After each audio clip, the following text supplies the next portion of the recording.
Okay, I think we're recording now. Maybe we should introduce ourselves for anyone that's watching this. I'm Edwin Rutch, and I started the Center for Building a Culture of Empathy, and the goal of the center is to build a more empathic world.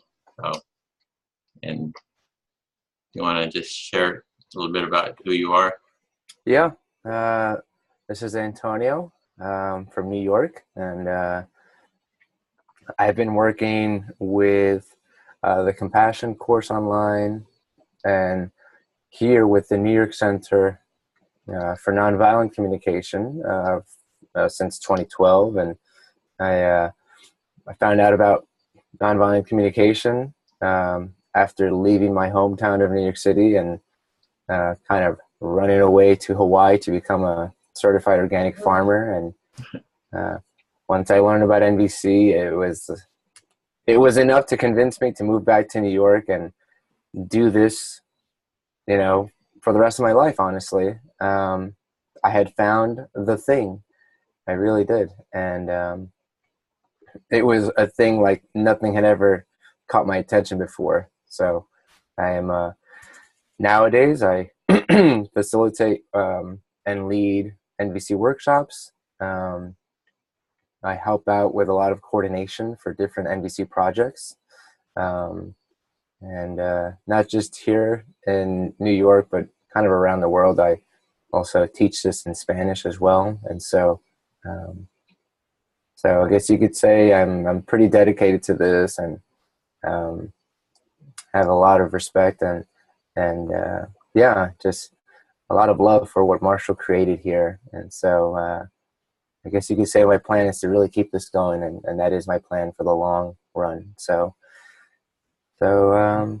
yeah.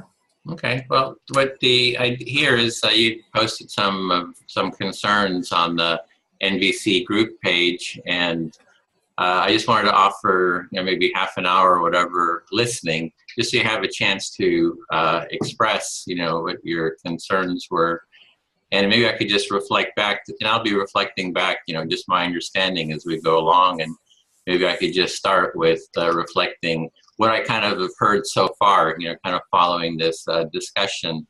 So what I was hearing is that you posted to the NVC group, you had some concerns about the topics of racism, privilege, and sexism, etc., and how these topics were being taught in workshops within the NVC community.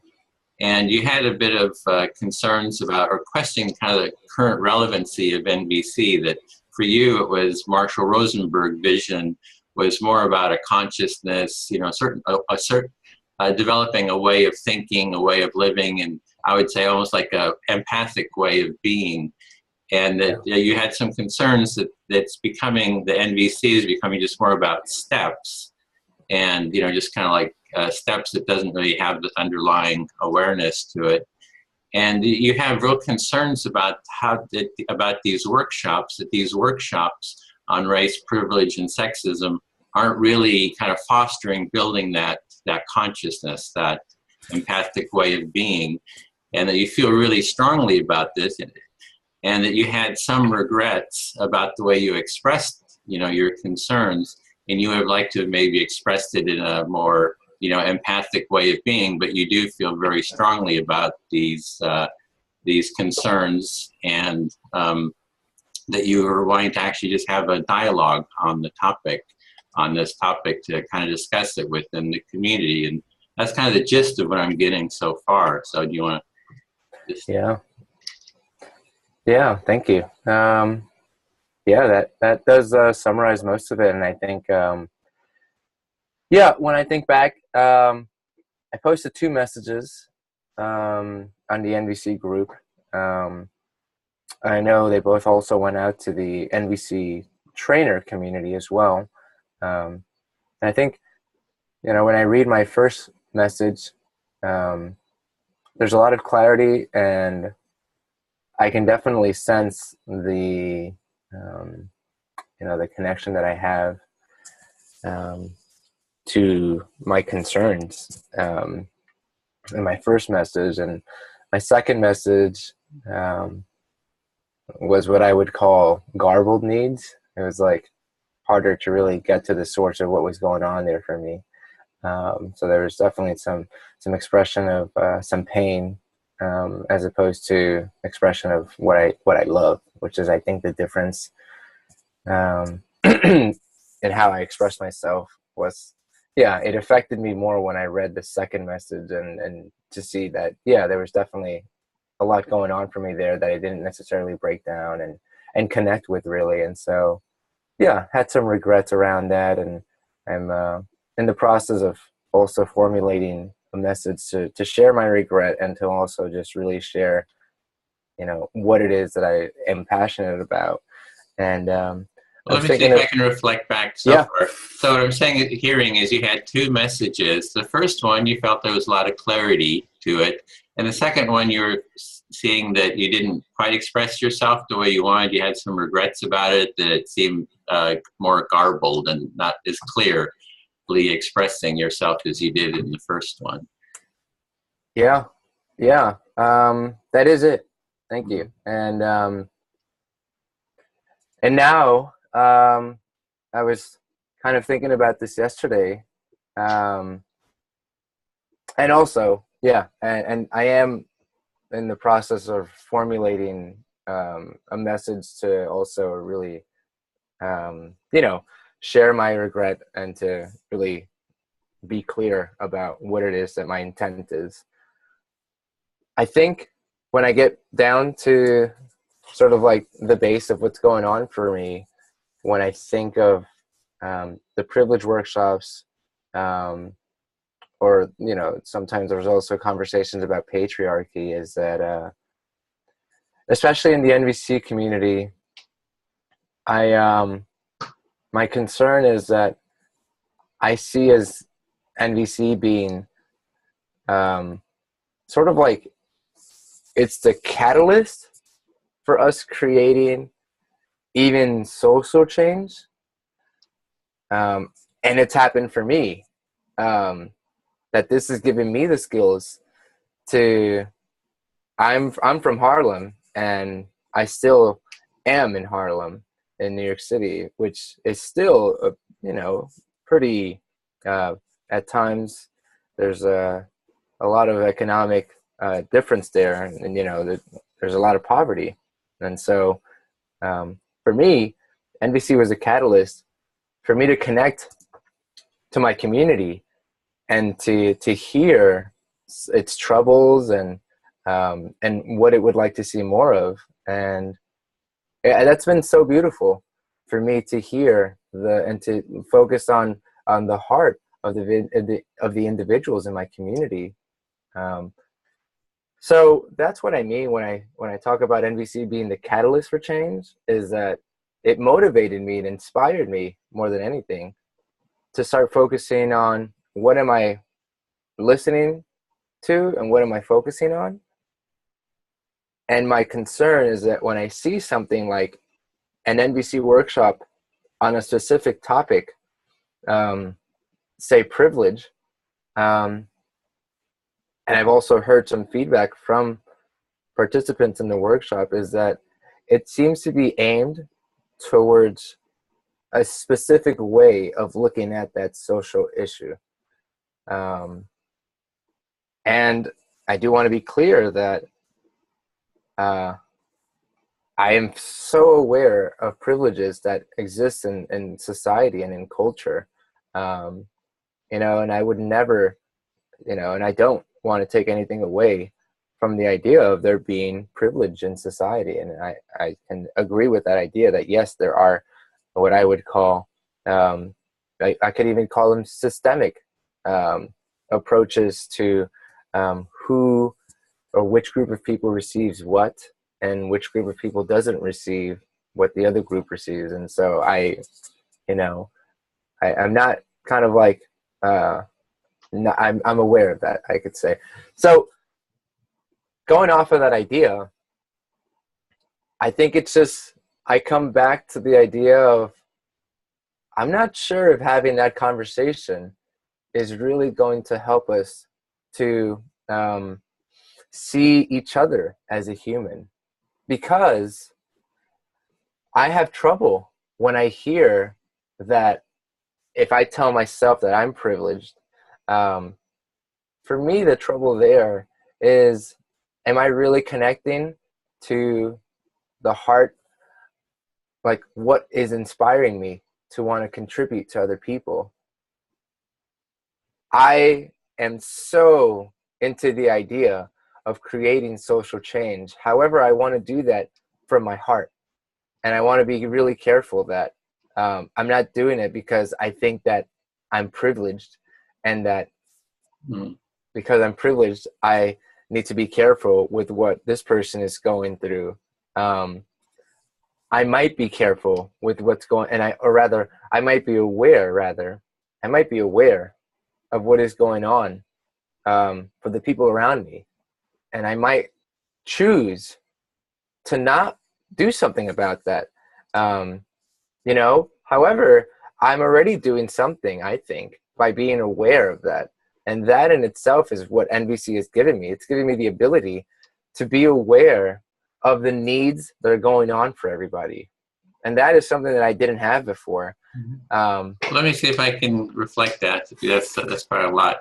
So what I'm hearing is that the NVC kind of gave you a way to connect with your community. So it was a way of connecting with the community where you live, and I imagine beyond. And what you find is this discussion about privilege is sort of blocking that sense of connection. That instead of coming, just from your heart and kind of connecting with others, that there's something within that privilege discussion kind of inhibits the sense of connection with others, and that's kind of what I was getting. Yeah, and I guess also, thank you. I think in a way, it might, I think, and I think there's a high chance of it possibly creating disconnection even with myself. I've talked to somebody who, who's in the NVC community, who has expressed that, their concern is that they see that they are of this background, of this race, of this economic class. And, for me, when I hear that, I'm already like, whoa, we're separating out already ourselves as humans. And, I just feel sad when I hear that. I can just feel that sadness now, because it's like what I really am vying for. And I think what has shown up for me so vividly from this practice is the ability to see past those differences and to see our humanity. Look, that can sound very, woo-woo, like, let's just get along. But I think for me, when I bring it back to how I was able to create some social change in my community, because I work with my local Congress office. I worked at the local politicians in Harlem. We've done great projects. I mean, we've actually turned 151st Street into much more of a green street. We have more flowers, more trees, as a matter of fact. In the past couple of years, there's been a great initiative. And look, I mean, I came from a background of not seeing that in my blog, and here I am now, being able to go ahead and connect with and hear what is alive for people.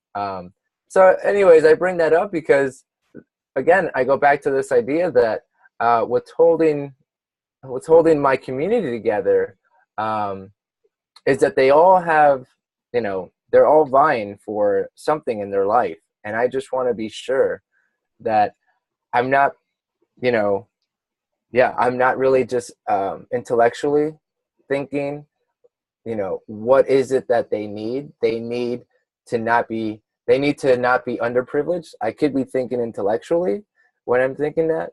And that's my concern. Okay, well, let me reflect back what I'm hearing.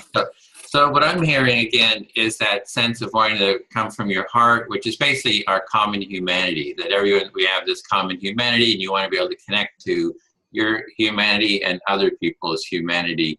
And that when we go into sort of privilege talk, it turns into sort of creating categories. You know, you're white, you're black, your race. There's all these different categories, and those categories are very intellectual.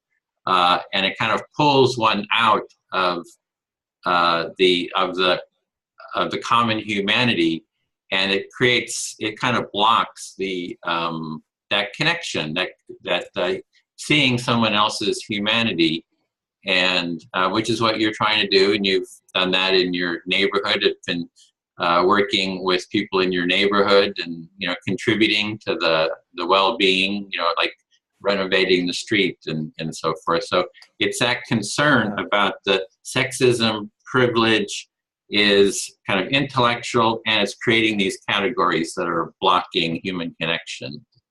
Yeah, thank you. I was just thinking, this was like in my second or third year of really practicing learning NVC. It was around this time, and I can feel me welling up because of thinking about this story. I would hear this cart, the shopping cart on my street. When you live in the city, the sounds bounce off of each building, and so if you have your window crack open, you can hear something like that so clearly. And I just remember hearing the shopping cart, and I remember one day, it must have been the second time that I heard it, I looked out, and sure enough, it was a homeless person, moving along the street collecting cans. And I just felt so moved to want to help this guy. I prepared 2 peanut butter and jelly sandwiches, and I brought him a bottled water, and I just came out and said, hey, I'd love to give you some food. And he was a bit surprised, it looked like, I remember. And then I got so familiar with the sound of the cart that every day that I heard the cart, I immediately knew that he was turning onto the block, and that he was going to be coming in front of my building soon. And so I would run to get these sandwiches ready and run down and give him some food. And over time, we got to know each other. And and I would ask him sometimes, like, how's it going? And he said, it's a little rough, and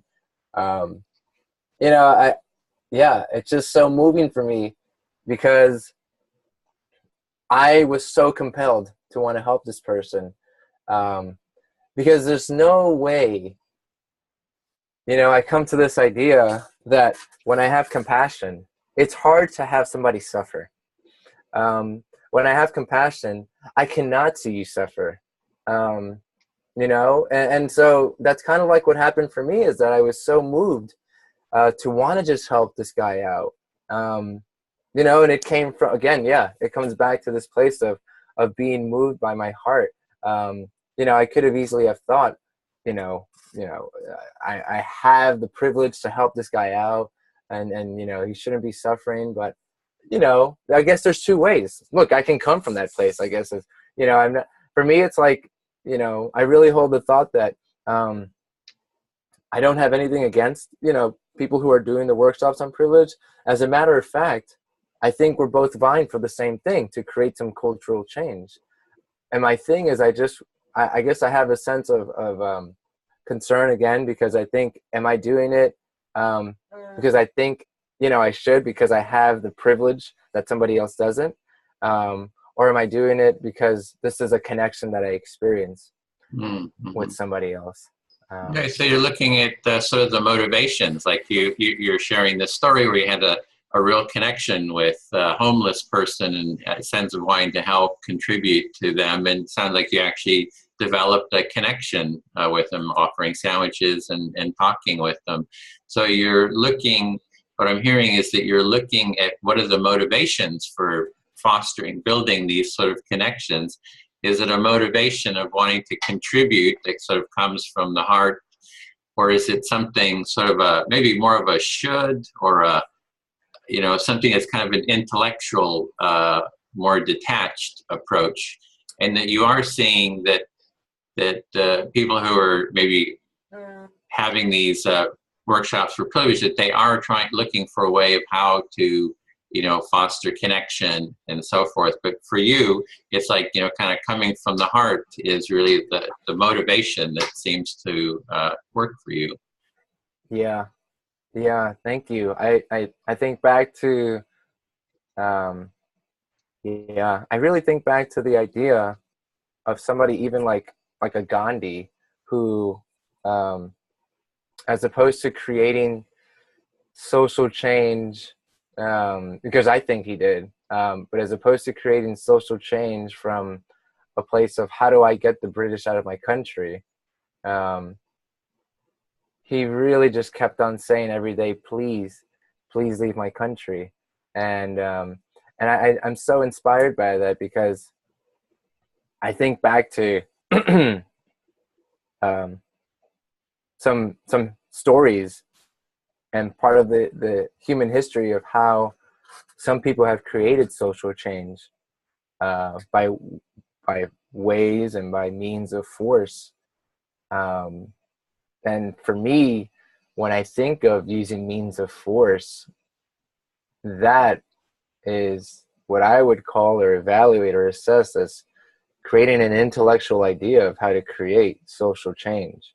When I think of something that Gandhi did, I feel inspired. Here's somebody who day after day after day and year after year just kept on saying please, and didn't have to even threaten anybody. He used almost what I would call a spiritual energy to connect to what he loved, and he kept on asking for that. And I do that. You know, it's like it's part of it. For me, NVC is such a spiritual practice that I do really continue asking, please, can we change the living situation for people in this country? Because I do agree that yes, there is, systemic structures that might, again, favor a certain group of people and maybe not another group of people. And when I connect to like my motivations for not wanting to see that, I can ask, please, can we change this? You know, and would you be willing to think about a way to change this? Which is a different energy for me, rather than, assessing and, and coming from, yes, some statistics and observations, and saying this isn't right, or this is something that needs to be changed. Again, I come back to the idea that, yes, I want to create social change, and there's two ways of doing that, sort of, maybe, right? One way is the idea of a non-violent Gandhi, Mother Teresa, Martin Luther King Jr. energy of saying, please, we're really asking for this. We really, we're in a really dire position here, and we really want to see some change. And it's either that energy or coming from the energy of, well, we're just going to have to change things because they're not changing.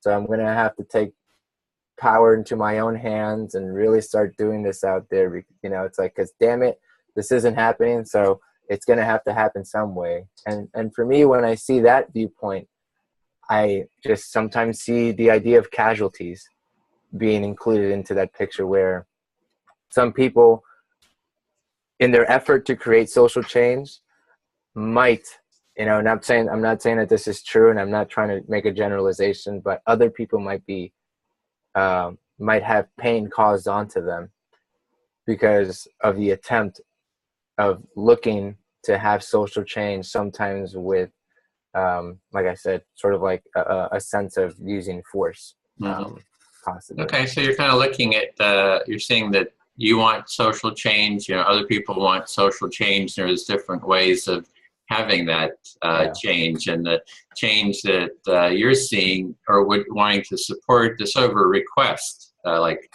I would like this, which, you know, I'm requesting that we have this change, and that you're seeing there's other people who are maybe frustrated and are saying, you know, wanting to use power to kind of implement that change. And the problem with the power approach is that people get hurt and there's casualties from that approach. And so you have concerns about that.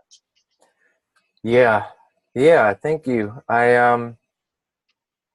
I think I might actually even be a victim. You know, if I want to throw myself into the victim category, I might possibly be a victim of this casualty count, because as it turns out, here at the New York Center for Nonviolent Communication, we had a participant in September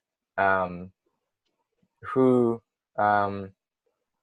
I so clearly remember her question. I really hold it, as much as I can, a lot of memories from our workshops. And this person asked, specifically, her question was, how do you tell somebody, and how do you, you know, show somebody their privilege, and that they have more privilege than you, you know, because I work in a workplace where there are white males who have more privilege than me, and I really want to bring this to their attention.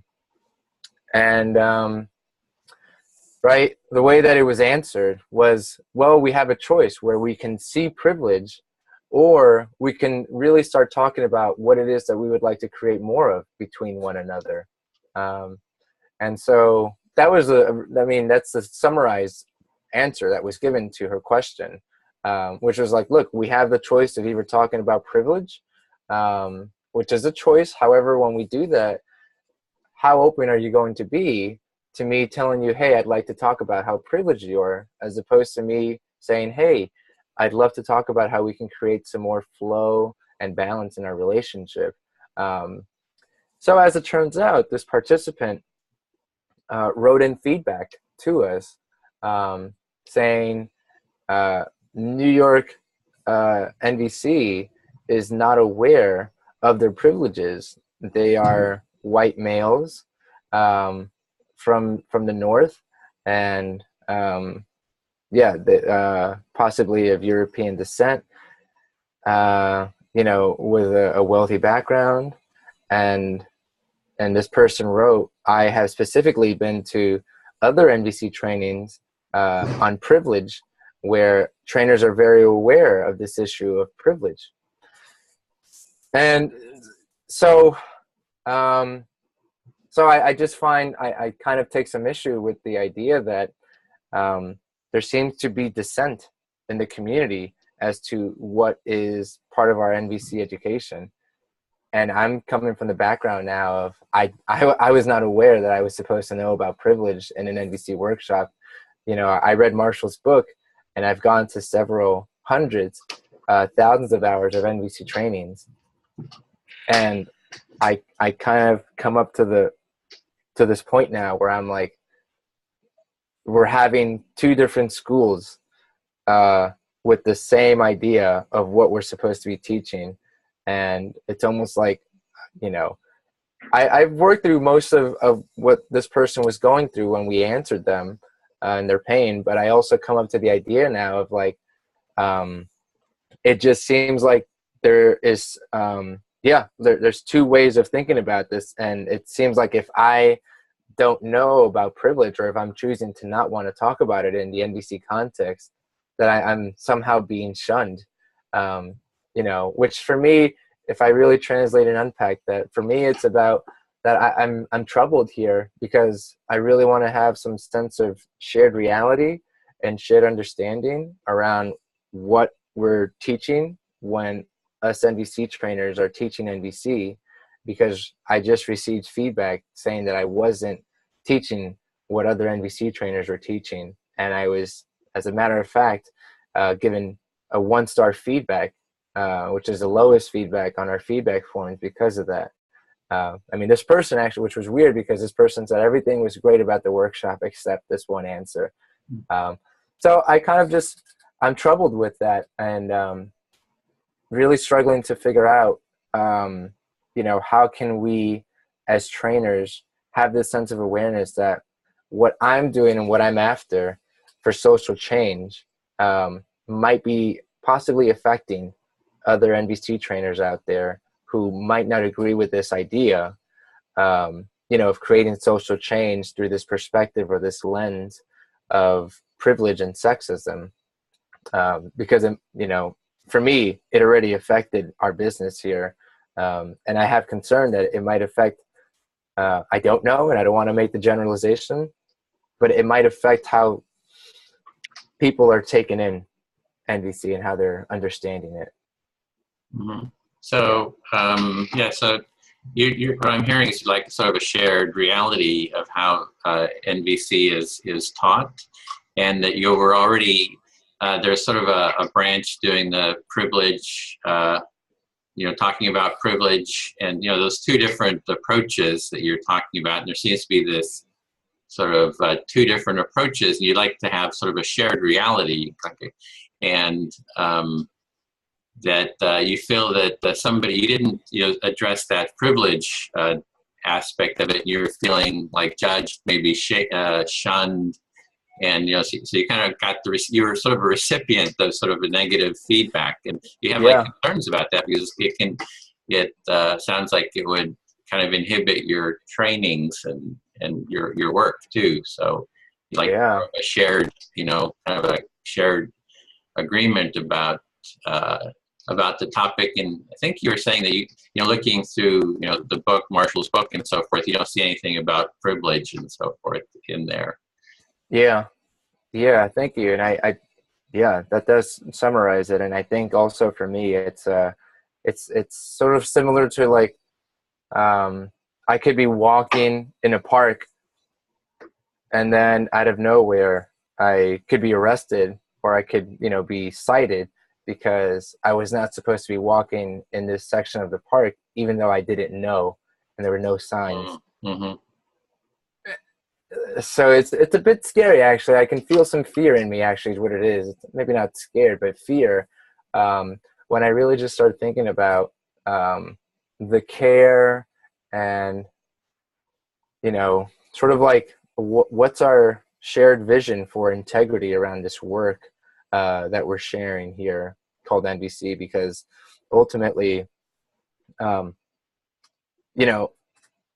I personally was not aware of such dissent before such topics in the NVC community. The conversation before this was, let's talk about our shared humanity. Let's talk about our shared needs. And that is just such a turn on. It just seems like, okay, cool. Let's talk about what we all share. Let's talk about what we all want to vie for. And that's something that it's like, who doesn't want to jump on that train? Like, okay, cool. Let's figure out what we all want. Let's figure out, what we love, and let's just figure out a plan, that works for everybody to make sure that we get to that place. And I think with this such of a topic coming into the picture, I really, the concern for me, and I think maybe some of the disappointment, I guess I would call it, is sort of like, if such a conversation was brought into the picture and it seems to be affecting a number of trainers, for me, I know when I brought things to the organization here in New York as an idea, just like, I'm like, hey, how about we do, a gathering of this sort? I'll bring in an idea. And then if the idea really does not work well for the rest of the community, I don't think it's going to work well for me to do an event that doesn't necessarily work for everybody else. And not coming from the place of I shouldn't do that, but coming from the place of I really care about everybody's well-being more than I care about my ideas. And so for me, it's like that for me is really about staying connected to one another. And I think, I'm not trying to place blame here, but I really just find some trouble in seeing the shared, sort of like the shared understanding that might exist in the NVC community when I see that it seems like there's a number of trainers and a number of participants, I would just call them NVC stakeholders in general, who don't agree with such a topic being included in the NVC community. And and I really just want to make sure, like I said, I would probably put my idea on pause and set it aside so that first I can cultivate the relationship between everybody in my community before moving forward with an idea of how to include my idea into the community. It's like first in the foreground is our relationship first, and in the background is our ideas. And that's, I think, what's missing for me. I think there's some sadness and some disappointment around that, because I really value and really treasure and love when we can really talk and create connection first, and then figure out the ideas later. I'm not sure if that's what I'm really actively seeing in the community. And I think that's part of what my intention is when I write these messages, for example. So yeah. Okay, let's see if I understood if I'm hearing you, is that you started off saying that kind of this message of building connection and connecting with this common humanity and that approach, that there's a lot of joy, a lot of connection. It's a very positive sort of a message that you feel that people can easily, get into that way of being and those feelings, and that you're feeling some kind of fear and concern because your focus within the community has been to build those relationships. If you have an idea, you share the idea, and you focus, you try to create that sense of connection and understanding between people. It's just not like forcing your idea through there. You're just trying to make sure that there's a sense of connection and understanding. And with this sort of privilege discussion, it's kind of like inhibiting that. It's like creating sort of a rift, and it hasn't really been discussed, and kind of the community hasn't really worked it through and sort of come to a sense of, to maintain that sense of connection, and that there's maybe a real sense of fear about that, anxiety about that sense of disconnection that it's causing within the community. Yeah. And going forward, that's what you're attempting to do here, actually, with what you're saying, is to create that dialogue and that sense of connection with the community. Yes, correct. Yeah. I think that's really, most of for me, most of what I really am vying for, and what I'm really looking for here, is to hopefully, because look, I think I've gotten to the place when I've gotten, before I even wrote my first message, I got empathy for over a year on this topic, and my trouble with it, and that's why, there's a big difference between my first message and my second message. My first message was a project of over a year of really connecting to what was so dear to me, and so when I look at sort of like what NVC trainers who are teaching the idea of privilege in NVC, what they're vying for is I can really get down to the level that they really care about having balance and a different structure in society that really doesn't, it doesn't just favor one group of people.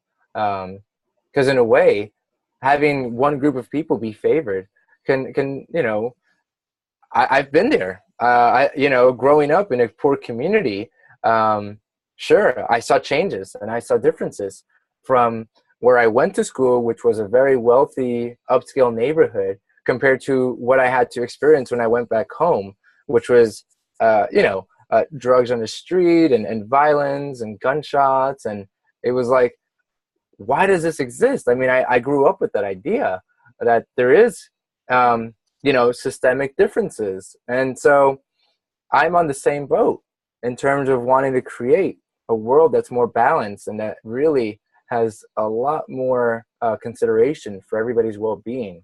And when I really get down to the level of really connecting with every human being out there, I even connect with the people who would favors to create some of these systemic advantages. And I don't want to kick that out of the picture. And so that's why for me, it's so hard to talk about privilege, because I might be talking about, you know, somebody who has privilege. However, if I'm just thinking about that they have privilege, I also want to consider and put into the picture what's alive for them. Like, is it that they just have fear, and that having such a systemic advantage really gives them a sense of comfort and peace within? Because I love comfort and peace within as well. I love peace of mind. And granted, maybe I don't choose that strategy, but I get why it works for this person.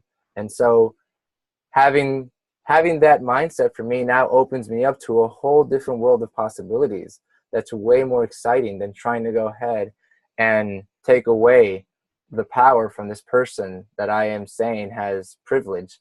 It just seems like I'm going to be running into a circle there of trying to break up this systemic advantage while they're trying to hold on to it. That for me just seems like a lot more work rather than really trying to create a world and a culture. And I think that's what we're doing here with NVC, is that we are essentially creating a culture. And as a matter of fact, I know, and we've trained organizations where NVC is part of the organization structure because they choose for that to be part of their organization structure. So, yeah, at the very base, I share the same concerns that the trainers who are teaching NVC and privilege share, I think, when I really connect to our needs. And I think I have a sense of just wanting to have a really big perspective of what's being encompassed here in such a conversation. Because is it the conversation of trying to change a structure, or is it the conversation of creating a new structure, which for me tends to have a lot more fun, creativity, and space when I think of that. And it just seems so doable. So, yeah. Okay, so what I'm hearing there is that you would like to, you see the problems that the privilege people who are talking about privilege, what they're trying to address, and you're seeing those issues, the systemic inequities, and that some people have advantage over others within, systemically. But what you see is, if you see someone as someone who just has privilege, that's sort of like a block to connecting to what's behind there. You're wanting to kind of see the feelings, the needs, the humanity of the person behind that, and then kind of work together to build like this new, more connecting structure together. And that just seeing the privilege can be kind of a block to that. Yeah. And I think I ultimately really hold a lot of hope for creating a new and a different world where we care about each other because we want to. If somebody doesn't really care about my well-being, that's just really good information, because I might not want to associate myself with that person. And I might want to associate myself. It's almost like this idea that we could be creating a utopia when we start creating the idea that we care about each other's needs. It's a choiceful thing for people to take part in such a society. However, when somebody joins, sort of like that movement, that really, that fires me up. That really enlivens me to want to be in that person's company, because they are choosing to be in such, in such a community. And so I think, it's ultimately it's ultimately this conversation of, am I trying to change a society, or am I trying to create transformation so that we can create this new society and this new way of living for ourselves individually and for all of us collectively who want to create this new society? Yeah. Yeah, so it's about sort of the change, desire for change, kind of coming from people themselves that are not like just coerced into doing it, and that kind of being together with people who want to create that sort of a transformative change, and being around those people just feels really good. You know, it's just good. Yeah. And it's about how to go about, you know, so how might we create more of this? I call it an empathic way of being, but how do we create this, you know, connected, seeing everybody's humanity structure? How do we build a structure around that instead of just changing the existing structure? So it's more transformative. It's sort of transforming the inequities and the disconnections. And Yeah, it really is. And I think there's plenty of evidence from our past and from our history of how that's been created.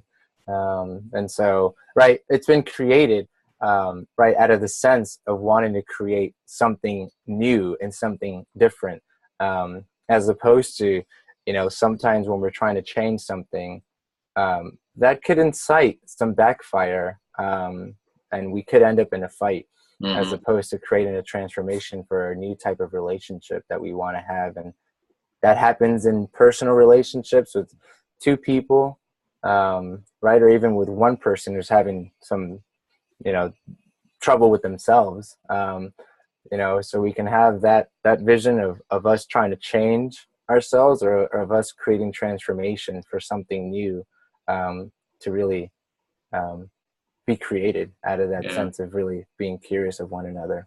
So it's really about sort of a choice, in a sense of sort of battling it out, who's going to, you know, Right. get the most. So it's a battle, and the lines kind of get drawn at different levels, but then there's a, you know, a fight back. It's like, it's the other side's going to fight back, and or versus transformational, where sort of everybody's needs are addressed, and there's really a sense of connection, that fight is transformed into connection. And so Exactly. that's the route that you're wanting to go, and basically is to have a sense of you know, that's kind of your views, and you would like to have a dialogue with people who have other views, or maybe that might be a next step, is to have a, you know, an empathy circle with someone, you know, a couple of people who are teaching you know, the privilege, you know, approach, and have a chance to dialogue about it, and for everyone to be heard, and, you know, to come to some kind of a transformational you know, change that everybody feels a sense of connection and about. So so I think that's kind of where we are. Is I think that might be, unless there's more, is sort of a next step would be maybe to find someone, you know, from the NVC, that group, and have, I would say, a smaller dialogue. You know, the other one was rather large, and people couldn't talk in depth. I agree. Maybe, you know, 4 people in using empathic listening, like here I was just listening to you, and trying to empathize, and that we have like a mutual empathic listening dialogue, you know, to kind of take it to the next step. At least that would be my proposal. Yeah, I'd love that. Yeah. Okay. I'd love that. So anybody out there listening, we're ready to please, for the next step. So I'd love to. That